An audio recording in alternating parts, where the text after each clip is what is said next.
Ladies and gentlemen, what I want to go through with you in this note section is first and foremost to talk about what makes something unstable. So what is the cause of something undergoing alpha or beta decay that you looked at yesterday in your activity, the Greek to me activity. And then secondly, I want to break down those two patterns and explain the impact that they have on the atom. And finally, we're going to discuss half-lives. So let's get into our notes. To figure out if something's going to undergo decay, if it's unstable, we need to look at the proton to neutron ratio. Okay, so neutron to proton. This graph shows the neutrons on the y-axis, the protons on the x-axis, and this line right here is your 1-to-1 line. Okay, up until probably between 20 and 30 as an atomic number. So this is through calcium up to zinc. You're looking at a 1-to-1 ratio makes it stable, so that would put it inside this gray area that we call the band of stability. Okay?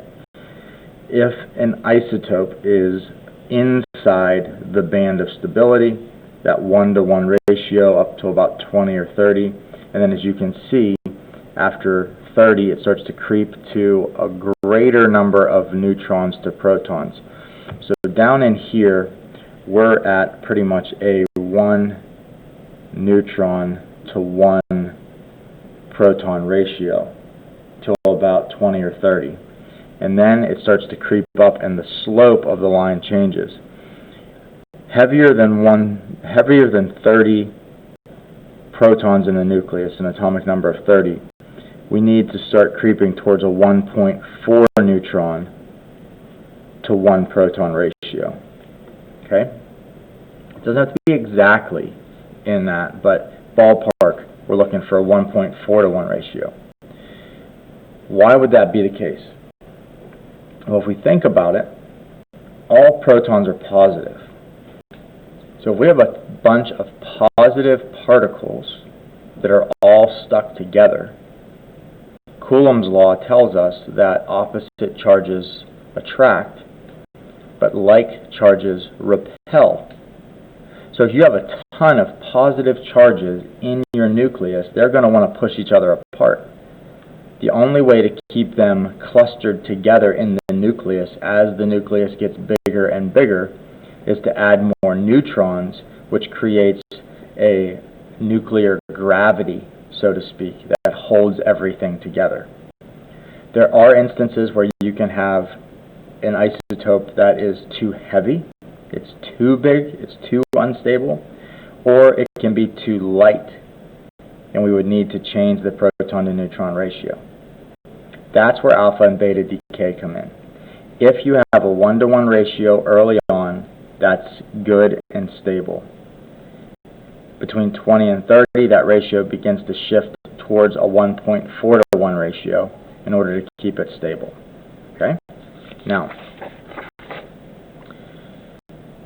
if we think about radioactive materials or substances that experience decay, uranium-238 is probably the most used material in our region that has these properties. It's used in nuclear reactors. Right up the Ohio River from where we are is a electrical power plant in Shippensport, PA.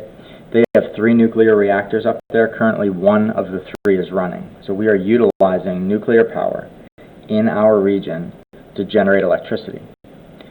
In that reactor, the process of uranium-238 breaking apart and trying to become more stable by giving off alpha and beta particles begins. Uranium-238 with an atomic number of 92 goes through approximately 29 steps of alpha and beta decay. It gives off about 29 particles to become lead 206. That's the first stable isotope of lead that we come across. Now, what happens in the reactor? How can U-238 become lead 209? Well, in the nucleus of uranium-238 atoms, a series of alpha and beta decays will occur, and those are all shown on the next page, and we'll go through those in a moment, to end up changing the ratio of protons to neutrons in the nucleus so that we are at that 1.4 to 1 or close to that 1.4 to 1 ratio. Now, let's look at alpha decay first. So the first step, uranium-238 decaying to thorium-234-90, that first step right there is an example of alpha decay. Now, hopefully in the activity you did yesterday, the Greek to me activity, you realized that an alpha particle is actually a helium nucleus. It has a mass number of 4 and an atomic number of 2, which would mean it's helium's nucleus. That particle is getting shot out of the atom, and then once it loses energy and calms down, it'll gain some electrons from the environment and become a helium atom. Let's look at the pattern though. If we look at the top here, look at our mass number. We start with a mass of 238 and we end up with a mass of 234. So that means our mass number is going down by 4. Okay? That's part of our pattern that we want to take a look at. The second thing we see is our atomic number starts at 92 and it ends at 90. So we change the atomic number. This is the first change we're seeing where the identity of the substance changes. We start with uranium, we end with thorium. So the atomic number goes down by 2. Mass goes down by 4, atomic number goes down by 2. If we think through that particle-wise, what we end up with is losing 2 protons and 2 neutrons. Okay? In several steps of the decay, alpha particles are ejected. The thing that I want you to remember with alpha is you have a loss of mass, a loss of atomic number, and you go back 2 steps on the periodic table. So if we look at uranium here, here's uranium. Alpha decay will push you back 1, 2 spots. Alpha decay puts you back 2 atomic numbers. That's where you end up. Now, sorry about the bell there. The other part, the other pattern we should see, in other words, would be a beta decay. Now, beta decay is where you have no change in mass. If you look at that with me, 234 to 234. There's no change in mass, but the atomic number actually increases by 1. So let's think about that for a second. There's no change in mass, but the atomic number goes up by 1. We gain a proton. Atomic number went up by 1.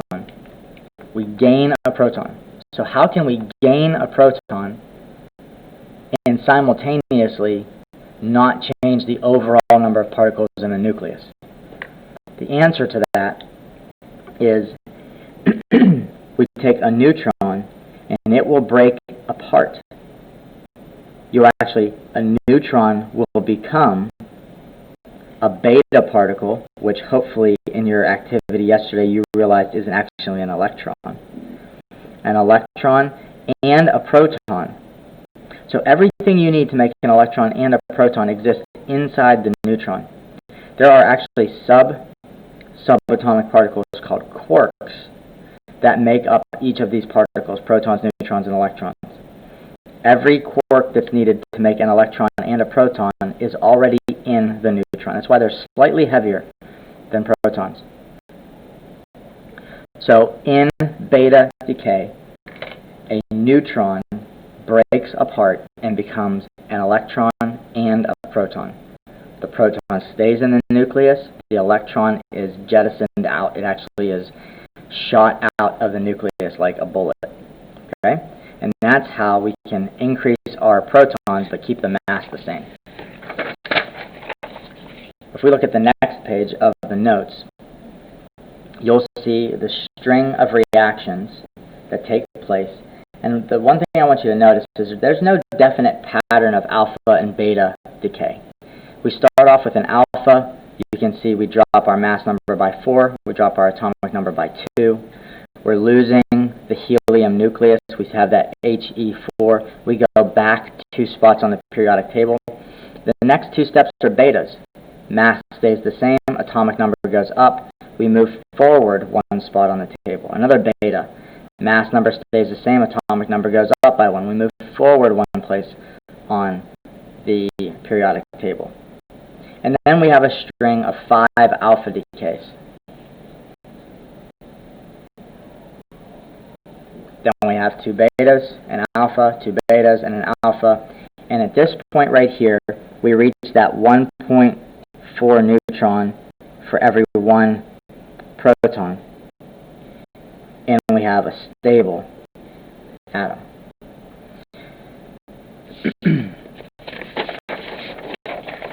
The last idea for today is half-life.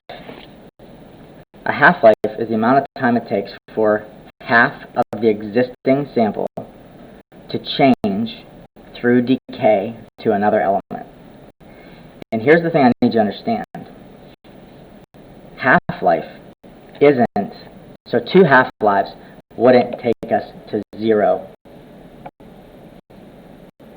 1 half-life, if we had 100 units, so we have 100 units of bismuth-210. The half-life is 5 days. It takes 5 days for half of this sample to change to something else. So then that would leave us with 50 atoms of bismuth-210. After another 5 days, we would go from 50 to 25. After another 5 days, we'd be at 12 and a half. After another 5 days, we'd be at 6 and a quarter. After another 5 days, 3 and an eighth. After another 5 days, 1.56. It takes about 10 half-lives to get to below less than 0.1%, which would be considered what we call trace, meaning there's really not a substantial amount left. The other thing I want you to think about is what would this look like graphically? Okay? Graphically, if you notice, the size of the sample changes drastically at first. 100 to 50, 50 to 25, 25 to 12 and a half, and then it starts to slow down. So if you would have your amount of your material over time, your graph would be very steep at first, and then as time goes on, it starts to really, really slowly taper off. Okay? So what we notice is that first there's a massive amount of radiation given off. It slows down and it slows down, and then at the end it just kind of trickles out because we're going from 6 and a quarter to 3 and an eighth to 1.56, and you just keep getting smaller, but you're changing smaller samples, so you're getting less loss as you go on. So at first, your decay happens quickly, your mass drops fast, and then you end up trickling over time. It really slows down quite a bit. So this half-life of 5 days is actually fairly short. If we look at some of the possible half-lives here, 4.5 billion years for uranium-238 to convert to thorium. And then you have 24 and a half days, which is fairly short, 1.14 minutes, which is really short, 233,000 years, 83,000 years. This is for each step. And then you have some that are like 0.0015 seconds, super fast. That's a ton of radiation being given off very quickly, and they're the bigger alpha particles. So if we consider what this means, while decay is happening, these particles are being given off. When they're in their rock form, so most radioactive materials exist inside rocks. When they're in their rock form, they're really not that dangerous. But what we do, in the interest of energy and weaponry, and medical uses and things like that, is we take these rocks and we crush them up, and then we extract all of the uranium. And then of all the uranium that we get, we want to isolate the most unstable atoms. So we put it in something called a centrifuge, which is like the old merry-go-round. Remember that ride that they used to put at the playground? Big circle wheel, right? And then your friend would run around the outside and everybody would be on the inside, and you would see if you could spin it fast enough to make people shoot off of it, right? That idea, centrifugal motion, centrifugal force, pushes masses towards the outside, away from the spinning center. Well, that's what we do with the uranium. And we take all the uranium, we put it in these centrifuges, and the heaviest, most unstable atoms creep out to the outside. Then we isolate that, we cut that off, we put that in a pile, and then when we build up enough of it that we can make a reaction happen, then we take that amount of material, that uranium-238, we put it all into a reactor or medical machinery or some other device that we want to power, and we very systematically and in a very controlled way allow the reaction to start. That gives off massive amounts of heat, and really the way that the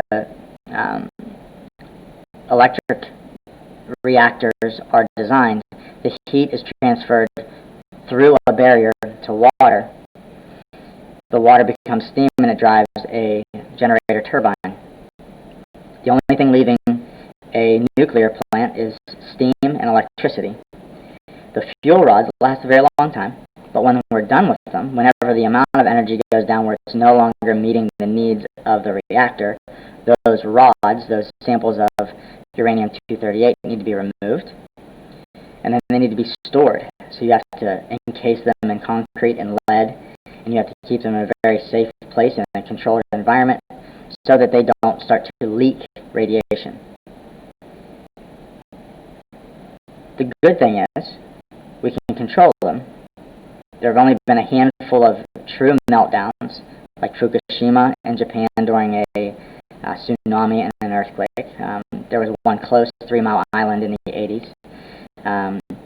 There was Chernobyl, and I'm sure there are some other ones around the world where you've had some ruptures of the reactors. But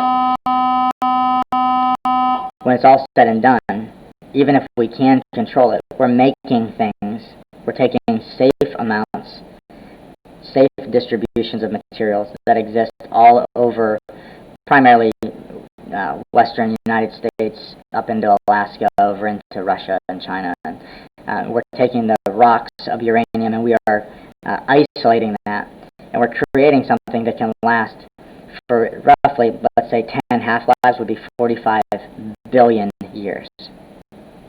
That's a long time. So we have to be very conscientious about the amount of radioactive materials that we are isolating and what they call, it's called enriching, whenever you pull those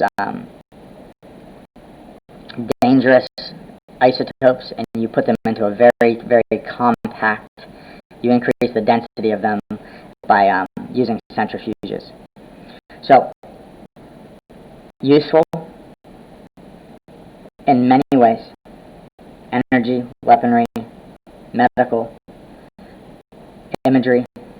But man, we have to be very conscientious about how we make them, how much we make, how we use them, because the impacts of distributing this in an open environment, if you look up Chernobyl or even Fukushima reactor, you can see the impact that meltdowns which is basically where the core, where the heat is being created from the reaction, breaks through and leaches out raw radiation into the environment. They can have a very, very long detrimental impact on environments if raw radiation in these enriched materials gets distributed. So at this point, we're going to look through some sample problems, the alpha-beta decay worksheet, and try to master these reactions. And then in our next discussion, we'll take a look at those and make sure we really have those down. So alpha and beta decay worksheet should be next.